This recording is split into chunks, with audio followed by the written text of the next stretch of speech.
Meghalaya SSA Schools Association haga jinge kenduk begilat patai kubor haga sautere ulaber arajar arpusau hasilong press club. Kala kentui ke Sorkar jela bagan thung no yaki kam Nonghikai ki balat ki Skul SSA banlat nak jing syakta ki kena skul. Habakiran baru presiden kena ke association uba Aristotle Rembai ulong baga jing mampala Sorkar bantung ki Nonghikai ki Skul SSA kala kata ek puli putih haga jela. Barwan ra ek jing runa ki kena puli hakini ki skul. Uba Aristotle Rembai uli tu bah kasau trik uluber arhajar arpusau. Nak kaliang ke association kalalet ban air ke dorka sa uswapnil tembe ubde state project director ke Samagra Shiksha bad director ke School Education and Literacy Meghalaya. Nak bentaban pen mau ya kene ke jingdawa ke association. Nalor kene ke association kal ai tiru dak dorkas ha ke chairperson jog Meghalaya State Education Commission I Professor Sherwin May Sungo nak bentaban pen mau sya ke Sorkar halor ke jingdawa ban regularize ya ki khatar hajar sanspa sampuingut ki Nonghikai SSA. Tudon ki Skul SSA ki ba mundon knakshu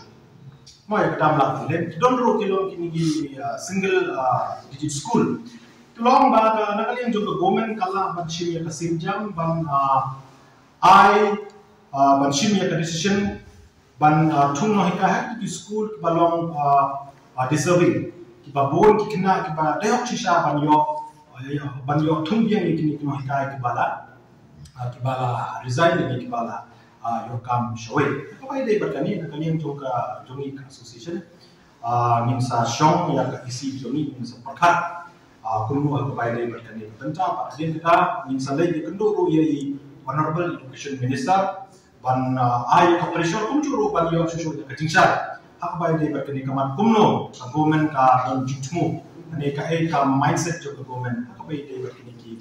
Vacant post jo Nonghikai high school SSA lor kata na supa ban bu itu Kyntu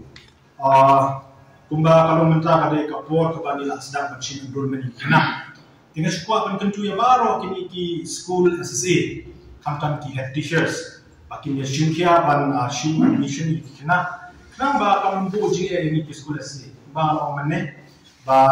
piloi try hagini ki por ba ate pilih ki na ban shadin ban kalian juga government ya ba education minister ki la am ba ka support ka por government ka ba shutdown itu ki school ke balong single digit dan ki zero enrollment